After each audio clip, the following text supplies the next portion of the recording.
अभी मैंने आपसे निवेदन किया है कि कोरोना प्रकृति का संदेश है मानवता के लिए, प्रकोप नहीं। लेकिन मन में बार बार ये प्रश्न उठ रहा है हमारे आपके, आखिर कोरोना का कारण क्या है? कोई कह रहा चीन ने पैदा किया, कोई कह रहा ये तो वायरस पहले से प्रकृति में मौजूद है। अभी तो बहुत सारे वायरस मौजूद हैं। अभी एक मेरे पास संदेश आया है कि जिन देशों में 5G नेटवर्क काम कर रहा है उसके दुष्प्रभाव का परिणाम है कोरोना। तो मतलब क्या हुआ? जितने लोग हैं उतनी बातें आ रही हैं, और मैं दावा करता हूं किसी को कोरोना होने का सही कारण नहीं पता है। वह कारण अगर आप समझ लेंगे तो मेरा दावा है कि इस कारण को आप बिल्कुल सत्य मानेंगे।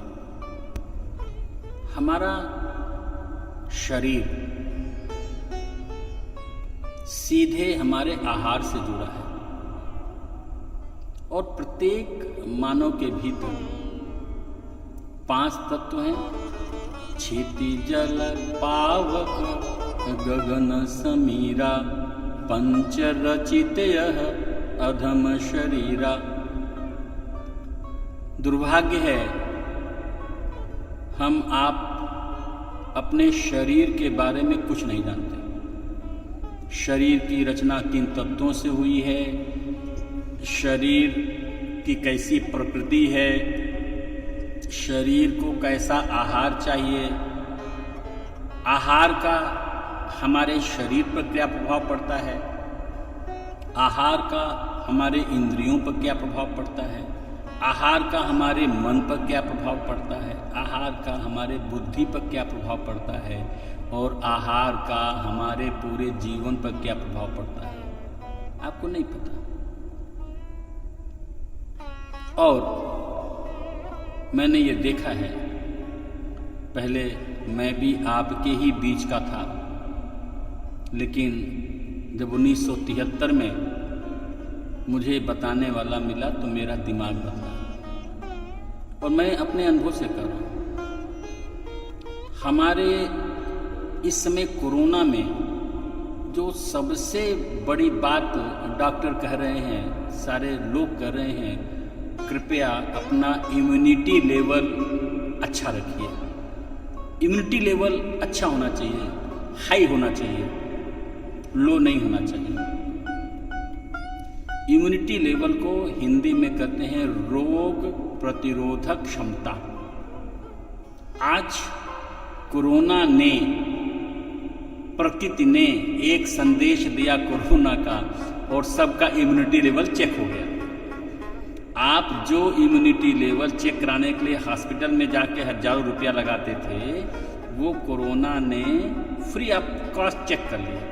जो कोरोना से संक्रमित हो रहे हैं, कौन हो रहे हैं? जिनका इम्यूनिटी लेवल कमजोर, जिनकी रोग प्रतिरोधक क्षमता कमजोर है, वही प्रभावित हो रहे हैं।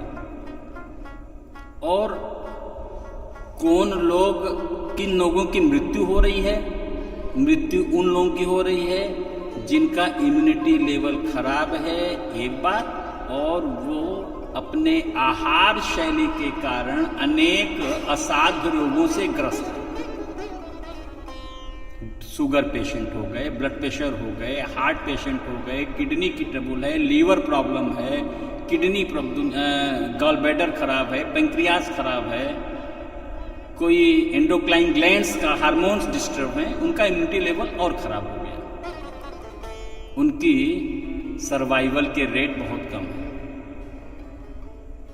तो प्रकृति में जो हमको मानव शरीर दिया, हम लोगों ने बचपन में पढ़ा है आहार के बारे में, और आहार के बारे में जीव जगत को 2 भागों में बांटा गया, एक शाकाहारी, एक मांसाहारी।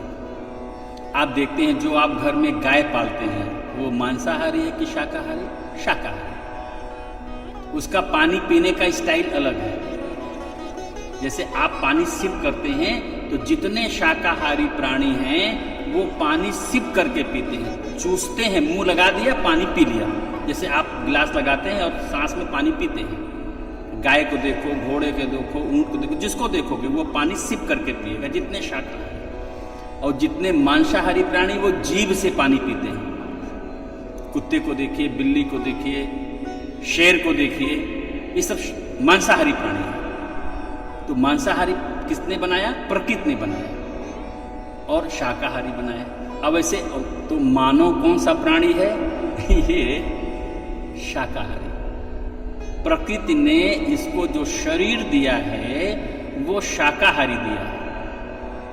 और जो मांसाहारी प्राणी होते हैं उनकी आहार नाल का जो रचना होती है अलग होती है, और जो शाकाहारी प्राणी होते हैं उनकी आहार पाचन जो संस्थान है उसकी रचना अलग होती है। प्रकृति ने बनाया है। ऐसी ही मानव इस प्रकृति का सर्वोत्तम कृति है।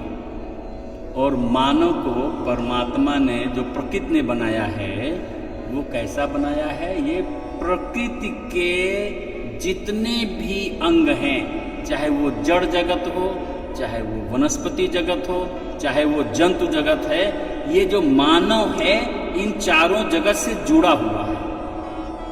और ये प्रकृति में संतुलन बनाने के लिए ये मांसाहारी प्राणी क्यों बनाए हैं? जिसमें प्रकृति का संतुलन बना रहे। मांसाहारी प्राणी शाकाहारी प्राणी का शिकार करता है। शेर हिरण का शिकार करेगा, जंगली बैल का शिकार, जंगली भैंसे का शिकार, जितने जंगली जानवर हैं शाकाहारी उनका शिकार करता है। कुछ वो मांसाहारी का भी शिकार कर लेता है। जो बड़ी मछली है वो छोटी मछली खा लेती है। तो जो सांप है वो मेढक को खा लेता है, मेढक किसी कीड़े को खा लेता है। तो प्रकृति में देखेंगे ये जो प्रकृति में जो प्रदूषण है, जो प्रकृति के द्वारा जो प्रदूषण उत्पन्न हो रहा है, प्रकृति स्वयं आहार शैली के कारण जीवों की उत्पत्ति से उसको नियंत्रित कर रहा है। तो प्रकृति में जो संतुलन बन रहा है प्रकृति ने बनाया। और मानव जगत सबसे सर्वोत्तम कृति है। और मानव, मैं चूंकि डॉक्टर हूं, मैं जानता हूं हमारे शरीर की रचना 5 तत्वों से हुई है। क्षिति जल पावक गगन समीरा, पंच रचित यह अधम शरीरा। पृथ्वी तत्व, जल तत्व, अग्नि तत्व, वायु तत्व, आकाश तत्व, इन 5 तत्वों से रचना हुई है। और जरा इसमें आप देखेंगे इस रचना में कहीं भी मांसाहार का कोई भी तत्व नहीं है। सब 5 तत्वों से बने हैं। पृथ्वी तत्व किसे कहते हैं? जब अन्नमय भोजन, रोटी दाल चावल, और जब हम माँ के दूध से लेके गाय बकरी का दूध पीते हैं तो ये पृथ्वी तत्व मिलता है। बताइए इसमें कोई मांसाहार का नाम आया? नहीं आया। तो पृथ्वी तत्व हमें कहाँ से मिलता है? जो ये शरीर बना है, हम मिट्टी तो खाते नहीं है। तो पृथ्वी तत्व मतलब दूध अनाज से पृथ्वी तत्व मिलता है। जल किससे मिलता है? जब हम मौसम की हरी तरकारियां खाते हैं जिसमें जल ही जल होता है, 70% जल लगभग होता है। आप कद्दू डालिए जल छोड़ देगा, लौकी बनाइए जल छोड़ देगा, नेनुआ बनाइए जल छोड़ देगा। जितनी भी हरी सब्जियां हैं वो स्वतः ही जल छोड़ती है। तो मतलब क्या हुआ? तो जल तत्व हमको हरी सब्जियों से मिल रहा है, इसमें भी मांसाहार का नाम नहीं आया। फिर आइए अग्नि तत्व, जितने मौसम के अलग अलग फल हैं और प्रत्येक स्थान में अलग अलग ऋतु में अलग अलग फल आते हैं, तो फल से हमको अग्नि तत्व मिलता है, इसमें भी मांसाहार का नाम नहीं आया। फिर उसके बाद वायु तत्व है, जितनी पत्तीदार साग खाते हैं, पालक खाते हैं, चौराई खाते हैं, भतुआ खाते हैं, सरसों का साग खाते हैं, धनिया, पुदीना, तुलसी, बेल, नीम की पत्ती जो इस्तेमाल करते हैं अपने हम औषधि के रूप में और अपने खान पान में, इससे हमको वायु तत्व मिलता है। मांसाहार का नाम आया? नहीं। पृथ्वी तत्व दूध अनाज से, जल तत्व सब्जियों से, हरी सब्जियों से, अग्नि तत्व फल और अंकुरित अनाज से, और वायु तत्व पत्तीदार सलाद से, और आकाश माने जब हम कुछ नहीं खाते हैं, शून्य, तब मुझे आकाश तत्व मिलता है। और आप जो रोगी हो रहे हैं अप्राकृतिक आहार, और एक बात और समझ लीजिए, देखिए आकाश मूल तत्व हुआ, फिर उसके बाद हुआ वायु तत्व, फिर हुआ अग्नि तत्व, फिर हुआ जल तत्व, और पृथ्वी तत्व 1/4। आप देखेंगे पूरे ग्लोब में थल भाग कम है और जल भाग ज्यादा है। ऐसे ही हमारे शरीर में, पृथ्वी में अगर 70% जल है तो हमारे शरीर में 70% जल है। तो हमारा जो आहार है वो कैसा हो जाए, जिसमें 70% जल तत्व हो, वही हमारे लिए अनुकूल होगा, वही हमारे शरीर के लिए अनुकूल होगा। इसीलिए आप देखें, हम लोग जरा मानस की ओर जाएं तो 14 साल का राम जी का वनवास हुआ। राजा के लड़के हैं, वनवास में गए, तो उनका आहार प्रकृति का आहार है। उन्होंने वहां पर आग का पका हुआ खाना नहीं खाया, अनकुक्ड फूड खाया, भगवान की रसोई में बना हुआ 14 साल खाया। और चित्रकूट में रुककर 12 साल अपने शरीर को प्रकृति के अनुकूल बनाया, संतुलन बनाया, अपने आहार को प्रकृति के अनुकूल बनाया और अपनी इम्यूनिटी लेवल को बढ़ा लिया, अपनी शारीरिक क्षमता को बढ़ा लिया, अपना आत्मबल बढ़ा लिया। और उसी आत्मबल के कारण, उसी शारीरिक क्षमता के कारण, उसी पॉजिटिव थिंकिंग के कारण, उसी इम्यूनिटी लेवल का उन्होंने पद यात्रा करके लंका तक गए और राक्षसों का वध किया। हमारे पांडव लोग 12 साल अज्ञातवास वनवास में गए, 1 साल अज्ञातवास हुआ। अर्थात हमारा जीवन हमारे आहार से जुड़ा है, हमारा शरीर हमारे आहार से जुड़ा है। ये शरीर, अगर मेडिकल साइंस किसी डॉक्टर से बात करेंगे, इसकी जो शरीर की जो वैल्यू है एल्कलाइन बॉडी है, क्षारीय, अम्लीय नहीं है, क्षारीय शरीर है। इसकी पीएच वैल्यू एल्कलाइन है, एल्कलाइन बेस है। तो जो हमारा फल है, सलाद है, अंकुरित है, हरी सब्जियां हैं, ये सब एल्कलाइन फूड है, इसको हम क्षारीय भोजन करते हैं। तो हमारा आहार 2 भागों में बट गया, दूध, अनाज, ये तो अम्लीय भोजन हो गया, और फल, सलाद और सब्जी, फल, जो सब्जी, फल, सलाद हुआ, ये हमारा क्षारीय भोजन हो गया। तो हमारे शरीर में संतुलन क्या चाहिए? अम्लीय भोजन और क्षारीय भोजन का संतुलन। और शरीर वही रोगी है, आप देख लीजिए, जिसने सुबह से शाम तक आकाश तक तो कोई ले ही नहीं रहा है, वो शून्य हो गया। इसके बाद सुबह उठते आप बेट्टी ले रहे हैं, उसके बाद फिर नहा धो के नाश्ता ले रहे हैं। नाश्ता भी क्या है? अन्नमय भोजन है, चाहे पराठा ले लिया, चाहे पोहा ले लिया, हलवा ले लिया, कुछ भी ले लिया, ब्रेड, मक्खन, टोस्ट, कुछ भी ले लिया। तो ये जा रहा अन्नमय भोजन। फिर दोपहर में लंच लिया, फिर अन्नमय भोजन। शाम को फिर चाय लिया, बिस्किट, नमकीन, समोसा, चाय, फिर अन्नमय भोजन। और रात में आए तो फिर अन्नमय भोजन। और सब्जी भी पसंद करते हैं मसालेदार, रसेदार। तो बताइए, आपके शरीर में लगातार अगर शाकाहारी है, तो मैं बात कर रहा हूँ, अभी मांसाहार की बात नहीं कर, शाकाहारी है तो ये असंतुलित आहार पहुँच रहा है, अर्थात अम्लीय भोजन शरीर में ज़्यादा पहुँच रहा है और क्षारीय भोजन नहीं पहुँच रहा है, तो आपका शरीर रोगी हो रहा है। तो रोग का कारण क्या हुआ? हमारा असंतुलित आहार। और अगर आप शाकाहारी हैं तो अब देखिए, पिछले 30-40 साल में, हमने 30 साल में विशेष रूप से जो वेस्टर्न कल्चर है, चाहे वो चाइना हो, चाहे अमेरिका हो, जापान हो, जर्मनी हो, फ्रांस हो, मैक्सिमम लोग वहाँ पर कोल्ड कंट्रीज हैं, वहाँ पर लोग ड्रिंक भी करते हैं और मीट, अंडा, चिकन भी लेते हैं। वही आहार हम लोगों ने नकल कर लिया। हमने उनकी जो खोज कर रहे हैं, किस रूप से कितने परिश्रमी हैं, कितने मेहनती हैं, कितना वो रिसर्च वर्क करते हैं, कितने वो हम नहीं सीख पाए। लेकिन हमने उनका क्या सीख लिया?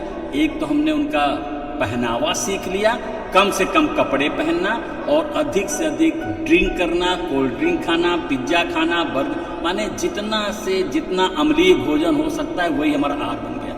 और साथ साथ मांसाहार की ओर हम लोग बढ़ गए। और मांसाहार खाने के लिए आपको ड्रिंक शराब भी पीना पड़ेगा, तो मांसाहार का शराब भी जुड़ गया। और मांसाहार जो खाते हैं डेड बॉडी ऑफ एनिमल्स, जिंदा नहीं पकता, पहले उसको मारते हैं, फिर उसको रख कर के फ्रिज में रख दिया, जब कोई ऑर्डर आया तो बना दिया। अब चाहे आज का है कि एक हफ्ते पहले का है, आपको क्या पता, वो तो मिर्च मसाले के स्वाद में आपने खा लिया। तो बताइए, अगर शरीर के अंदर आपका ये मांस जो डेड मांस है, ये जो रेड मीट है और डेड है, और लोग तो कुछ लोग कहते हैं तो गाय का मांस बोझ खाते हैं, मतलब दुनिया भर की समस्याएं हैं। जो मांस खाते हैं और खासकर जो लोगों के अंदर गो मांस का क्रेज बढ़ा है, वो हमारे जीवन को असंतुलित कर रहा है।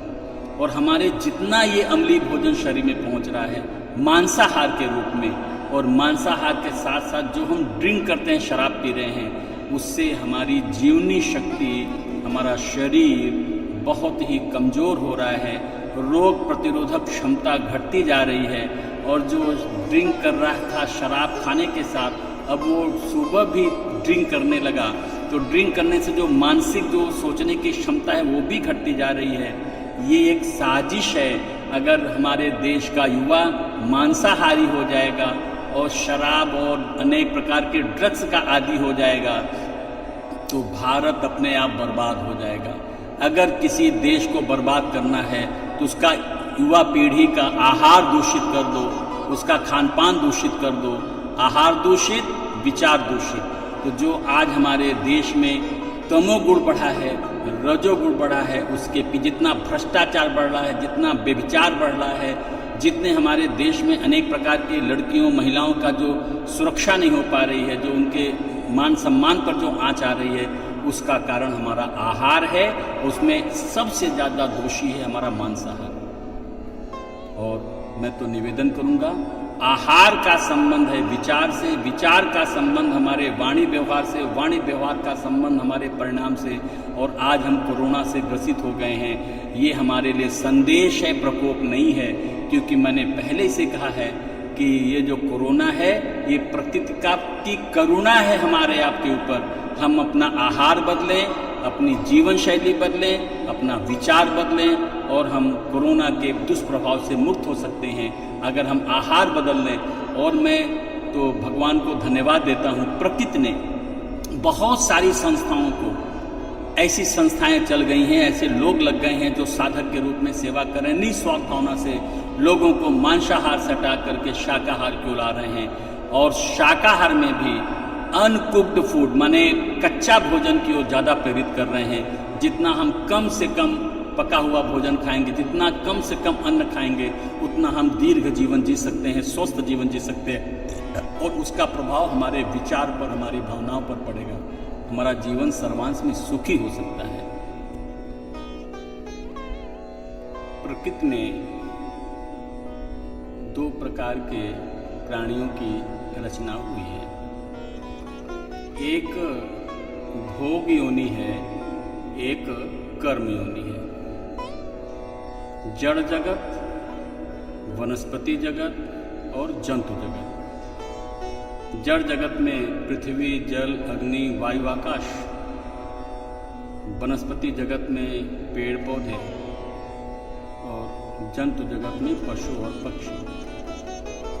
ये सब भोग योनि है। इनको कर्म का अधिकार नहीं है। प्रकृति ने इनको कर्म का अधिकार नहीं दिया है। पेड़ है तो पेड़ होके भोगे, सर्दी, गर्मी, बरसात जो भी है, उससे बचने का कोई उपाय नहीं कर सकते। ऐसे पशु पक्षी हैं, वो थोड़ा सा सचेत हैं, तो वो अपने बचने की रक्षा करते हैं, लेकिन वो भोग योनि है। और एक पशु दूसरे का आहार बनता है, वो क्रम बना हुआ है शुरू से लेकर अंत तक।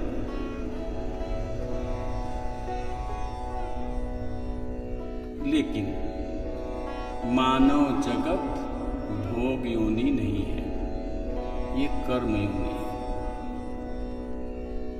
यद्यपि पशु और मनुष्य को भी एक पशु ही माना गया है। जैसे पशु अन्य जीव जंतु हैं पशु पक्षी, वैसे मनुष्य भी है, क्योंकि ये एक एनिमल है। Human is a animal. और इसको कर्म योनि है, तो कर्म की शक्ति भगवान ने प्रदान की है। 4 गुण सामान्य हैं मनुष्य में भी, अन्य पशु पक्षी में भी। आहार मनुष्य भी करता है, पशु पक्षी भी करते हैं। निद्रा मनुष्य भी नींद से सोता है, पशु पक्षी भी सोते हैं। भय मनुष्य को भी मृत्यु का भय है, पशु पक्षी को भी मृत्यु का भय है। और मैथुन माने संतान उत्पत्ति मनुष्य भी करता है और पशु पक्षी भी करते हैं। तो आहार, निद्रा, भय, मैथुन अगर मनुष्य में भी है तो वो पशु के ही समान है। जैसे पशु वैसे ही है। पशु और मनुष्य में अंतर एक है केवल, विचार की शक्ति, भावना की शक्ति और उसके अनुसार कर्म करने की शक्ति केवल मनुष्य में है। अन्य जीव जंतुओं को यह शक्ति परमात्मा ने, प्रकृति ने नहीं प्रदान किया। इसीलिए मनुष्य सभी प्रकृति की रचना में सर्वोत्तम कृति माना जाता है। और इसीलिए मनुष्य पर भी शासन कर रहा है, जंतु जगत पर शासन कर रहा है, वनस्पति जगत पर कर रहा है और जड़ जगत पर, आकाश, पृथ्वी, जल, अग्नि, वायु सब पर शासन कर रहा है। और आपने भी देखा होगा प्रायः प्रकृति का संतुलन बनाने के लिए एक जंतु दूसरे का शिकार होता है, भोजन होता है, आहार होता है। ये पूरा एक सीरियल चला हुआ है, आप देखेंगे, आपने पढ़ा भी होगा, एक चक्र है पूरा। ठीक इसी प्रकार से मनुष्य का शत्रु आखिर है कौन? पशु से वह बच सकता है तो हाथी को भी कंट्रोल करता है, और सर्कस में तो आपने देखा होगा शेर को भी कंट्रोल करता है, टाइगर को भी कंट्रोल करता है, वो तो सब पर शासन करता है। अरे हमने तो आपने वीडियो में देखा होगा छोटे बच्चे अजगर के साथ खेल रहे हैं, सांप के साथ खेल रहे हैं। तो मतलब जितने भी विषैले जंतु हैं, पशु पक्षी हैं, उन पर भी मनुष्य शासन कर रहा है। दोष क्या है? मनुष्य स्वयं अपने दुख का कारण है। मनुष्य स्वयं भी अपने ही कर्मों के द्वारा काल का ग्रास बन रहा है। आज हम अस्पताल के गुफा में मुंह में जाकर के स्वयं काल के ग्रास बन रहे हैं। यद्यपि सूत्र क्या है? उद्यमेन ही सिद्ध्यन्ति कार्याण्य मनोरथई नई सुप्तस्य सिंहस्य प्रविशन्ति मुखे मृगा। जैसे एक शेर अपनी गुफा में बैठा हो और गुफा से बाहर शिकार के लिए न निकले तो उसके पास कोई शिकार स्वयं नहीं आएगा। अर्थात शेर को अपने आहार के लिए भाग दौड़ करनी पड़ेगी। लेकिन मनुष्य यह स्वयं अपना ही शत्रु कौन है? मनुष्य है। अपने शरीर के शत्रु कौन है? मनुष्य है। अपने मन का शत्रु कौन है? स्वयं मनुष्य है। अपनी बुद्धि का शत्रु कौन है? स्वयं मनुष्य है। और यही मनुष्य अपना स्वयं शत्रु बनकर स्वयं अस्पताल में जा रहा है मरने के लिए। बताइए दोषी कौन? अस्पताल वाले आपको नहीं बुला रहे हैं, आप जा रहे हैं। आईसीयू में आप जा रहे हैं। क्यों जा रहे हैं? कभी आपने सोचा? नहीं सोचा। सोचिए, विचार करिए। हम आज शरीर से कितने दुखी हैं, मन से कितने दुखी हैं, उसका कारण है कि हमको भगवान ने जो विचार की शक्ति दी, जो दिमाग दिया, जो भावना दिया, उसके अनुसार हमारा आचरण नहीं है, हमारी क्रिया नहीं है। और इसीलिए कहते हैं मनुष्य किसे कहते हैं और पशु किसे कहते हैं। ये मनुष्य तो मनुष्य है, लेकिन ये मनुष्य अभी मनुष्य बनना है। एक और प्रकृति का एक और नियम बहुत जबरदस्त है। शेर से नहीं कहा जाता शेर बनो, वो शेर है। हाथी से नहीं कहते हाथी बनो, वो हाथी है। सांप से नहीं कहते सांप बनो, तुम सांप हो। पेड़ से नहीं कहते पेड़ बनो, लेकिन मनुष्य से कहा जा रहा है। वेद भगवान में कहते हैं मनुर्भव, मनुष्य बनो। तुम्हें मनुष्य बनना है। अभी तुम मनुष्य नहीं हो, केवल शरीर पाए हो। इसीलिए रामचरितमानस में भगवान श्री राम ने स्वयं कहा है, बड़े भाग मानुष तनु पावा, असुर दुर्लभ सद ग्रंथ निगावा। बड़े भाग से मानव शरीर मिला है, मनुष्य बनना बाकी है। इसीलिए वेद भगवान कहते हैं मनुष्य बनो, मनुर्भव। तो मनुष्य की परिभाषा क्या दी गई है, तो आप स्वयं इस सूक्ति से समझ सकते हैं। एषां न विद्या न तपो न दानं, ज्ञानं न शीलं न गुणो न धर्म, ते मर्त्यलोके भुवि भारभूता, मनुष्य रूपेण मृगाश्चरन्ति। एषाम न विद्या, जिसके अंदर विद्या नहीं है। विद्या से मतलब है विवेक से। विवेक से मतलब क्या है, हम क्या खाएं और क्या न खाएं। भगवान ने तो सब बना दिया है, मांसाहार से लेकर ऐसा कुछ नहीं जो सामने न हो। अब विवेक बताएगा हमें क्या खाना चाहिए और क्या नहीं खाना चाहिए। तो हमारे पास विवेक ही नहीं है। तो जैसे पशु के सामने जो उसका भोजन आ गया उसने खा लिया, ऐसे हम भी पशु हो गए हैं, जो आ गया खा लिया, विवेक है ही नहीं। और हमारी कोशिश होती है, लोग पूछते हैं भाई दावत है, अरे दावत है तो कुछ और इंतजाम है, केवल दावत ही है। दावत माने कुछ पार्टी शार्टी है कि नहीं, शराब वराब है कि नहीं, मीट मुर्गा है कि नहीं। दावत से मतलब ये हो गया, मानसिकता बदल गई। तो मतलब क्या हुआ, विवेक नहीं है।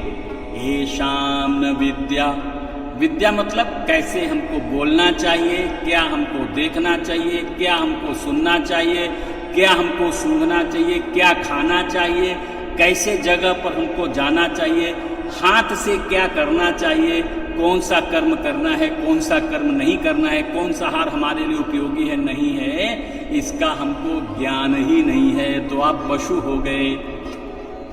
तो पशु तो अपने आप मरता है, शिकार बनता है, तुम जाके अस्पताल में मर रहे हो। पशु को पशु खा रहा है और तुमको मनुष्य खा रहा है, तुम भी तो मनुष्य खा रहे हो। डॉक्टर क्या कर रहे हैं, तुमको खा रहे हैं, तुम्हारा पैसा भी खा रहे हैं, तुम्हारा शरीर भी खा रहे हैं, और बाद में कहते हैं ही इज नो मोर। तो क्या नहीं, विद्या नहीं। येषां न विद्या न तपो, जानवर भी, पशु भी, शेर भी अपने आहार के लिए कठोर तप करता है, भाग दौड़ करता है, परिश्रम करता है, श्रम करता है। और तुम बिना श्रम के खाना चाहते हो, मेहनत न करना पड़े, तप न करना पड़े। अगर तप नहीं करोगे तो अच्छे विद्यार्थी नहीं हो सकते, अगर तप नहीं करोगे तो अच्छे महात्मा नहीं हो सकते, अगर तप नहीं करोगे तो अच्छे राजनीतिक नहीं हो सकते। अर्थात हमारे जीवन में तप आधार है। और श्री रामचरितमानस में तो शिव जी ने कह दिया, तप आधार सब श्रेष्ठी भवानी। अरे भैया, माँ भी तप करती है 9 महीने बच्चे को गर्भ में रखकर, तब बच्चा 9 महीने बाद आता है। यह भी तो एक तप है। और जब बच्चा जन्म लेता है तो यद्यप कहते हैं जन्मत मरत दुसह दुख होई, लेकिन वह पीड़ा भी माँ बर्दाश्त करती है, तप करती है। तब बच्चे का मुंह देखकर वो खुश होती है। अर्थात तप हमारे जीवन का आधार है। और तो और तप की कितनी महिमा मानस में की गई। कहते हैं जो तप करे कुमारी तुम्हारी, तो भावी हूँ मेट सकहीं त्रिपुरारी। अगर आप अपने जीवन में तप लाएंगे तो अगर कोई कहता है तुम्हारे दुर्भाग्य की रेखाएं हैं, तो तप के द्वारा दुर्भाग्य की रेखाएं मिट सकती हैं, मानस का दावा है। तो ये शाम न विद्या न तपो न दानम, मानव ही जीवन मिला है देने के लिए। सारे प्राणी लेने के लिए हैं, लेकिन देने के लिए। और तो और प्रकृति में आदान प्रदान का चक्र चल रहा है। पेड़ पौधे हमको ऑक्सीजन दे रहे हैं, हम उनको कार्बन डाइऑक्साइड दे रहे हैं। तो मतलब दान माने देना, मनुष्य देने के लिए बना हुआ है। वृक्ष कबहु नहीं फल भखे, नदी न संचय नीर, परमार्थ के कारणे साधुन धरे शरीर। तो येषां न विद्या न तपो न दानम। तो आज अगर आप सेवा नहीं कर पा रहे हैं, अपने माता पिता की सेवा नहीं कर रहे हैं, अपने आस पड़ोस में सेवा नहीं कर रहे हैं, तो जो पैसा तुम संग्रह कर रहे हो, हाथ जोड़कर डॉक्टर के दे दो। चेक, एक ही चेक में हार्ट अटैक का हुआ 5 लाख जमा करो, बिना 1 लाख जमा किए 80,000 जमा किए कोरोना का कोई पेशेंट नर्सिंग होम में एडमिट नहीं हो रहा। तो आप वहां दे रहे हो, लेकिन वहां क्यों दे रहे हो? With pen, you are giving with pen. तो ये विद पेन आप दे रहे हो, दे तो रहे हो, विद पेन दे रहे हो। और अगर दान हो जाए, देने का स्वभाव हो जाए, तो तुमको अस्पताल में नहीं जाना पड़ेगा। तो येषां न विद्या न तपो न दानम न ज्ञानम न शीलम न गुणो न धर्म ते मर्त्यलोके भुवि भारभूता मनुष्य रूपेण मृगाश्चरन्ति। आज जनसंख्या बढ़ गई, ठीक है, बहुत बढ़ गई जनसंख्या। तो जो ये मनुष्य है, ये मनुष्य का शत्रु कौन है? वो स्वयं शत्रु है। और हमारा शत्रु है क्योंकि हमारे शरीर में जो रोग आ रहा है, चाहे जो भी रोग आ रहा है, उसका सीधा संबंध हमारे आहार से है। और आहार कौन सा? असंतुलित आहार। जितना तमोगुणी आहार हम लेंगे, जितना मांसाहार लेंगे, जितना हम गुटखा, शराब, जितना भी ये जितने भी ड्रग्स हैं, व्हाट एवर, आप जानते हैं, हमको उतना ज़्यादा जानकारी नहीं है, आप अखबार में पढ़ते हैं, हम तो देखते हैं, हम भी सुनते हैं, लेकिन जितना भी आहार दूषित है, यही हमारे रोग का कारण है। तो अर्थात हम अपनी मौत के कारण स्वयं हैं, हम अपने शत्रु स्वयं हैं। इसीलिए कहते हैं मनुष्य, गीता में एक भगवान ने सूत्र दे दिया, मन एव मनुष्याणाम कारणम बंध मोक्षो। यह मानव का, चूंकि हमारे भीतर मन है, मन किसे कहते हैं? विचार और भावना से बनता है मन। चूंकि मन है और मन से हम बनते हैं मानव, मन से बनते हैं मनुष्य। तो सूत्र आया मन एव मनुष्याणाम कारणम बंध मोक्षो। जब हमारा मन तमोगुणी प्रभाव में आकर आहार तमोगुणी करता है, तो हम अपने शरीर के शत्रु बन जाते हैं। इसी प्रकार से हमारा मन ही हमारे मुक्ति का कारण है और हमारे बंधन का कारण है। हम चाहें तो जो अभी हमारा मन हमारा स्वयं शत्रु बना है आहार के द्वारा, विचार के द्वारा, और हम चाहें तो अपने आहार का परिवर्तन करके, अपने विचार का परिवर्तन करके हम अपने मन, अपने इस समस्त क्लेशों से मुक्त हो सकते हैं। अर्थात कोरोना के भी दुष्प्रभाव से मुक्त हो सकते हैं, मानसिक चिंता परेशानी से मुक्त हो सकते हैं, बुद्धि के भय अपमान से मुक्त हो सकते हैं, और जिनके परिवार के लोग बिछुड़ रहे हैं कोरोना में, उस वियोग से भी मुक्त हो सकते हैं। लेकिन कारण कौन है? हमारा मन। हम ही अपने शत्रु हैं। इसलिए भैया मैं तो यही निवेदन करूंगा, मनुष्य कर्म प्रधान है, कर्म का अधिकार दिया गया है, लेकिन फल का अधिकार इसके हाथ में नहीं है। तो जैसा कर्म हम कर रहे हैं, तो हमारा कर्म ही हमारा शत्रु बन गया। हम कर्म क्यों कर रहे हैं? अपने विचार भावना से जुड़कर। तो हमारा शत्रु कौन बन गया? हमारा विचार, हमारी भावना। इसी विचार भावना से हमारा मन बनता है, इसीलिए हमारा मन शत्रु हो गया, और मन ही मनुष्य का शत्रु है। तो अगर अपने मन को आप सही दिशा में ले लें, असत नहीं यह प्रभुमय दुनिया, और नहीं है यह दुखदाई, दिल दिमाग को सही दिशा दें तो बन सकती है सुखदाई। जन को प्रभु देते हैं सब कुछ, लेकिन जन तो बनना सीखें। ईश हमें देते हैं सब कुछ, हम भी तो कुछ देना सीखें।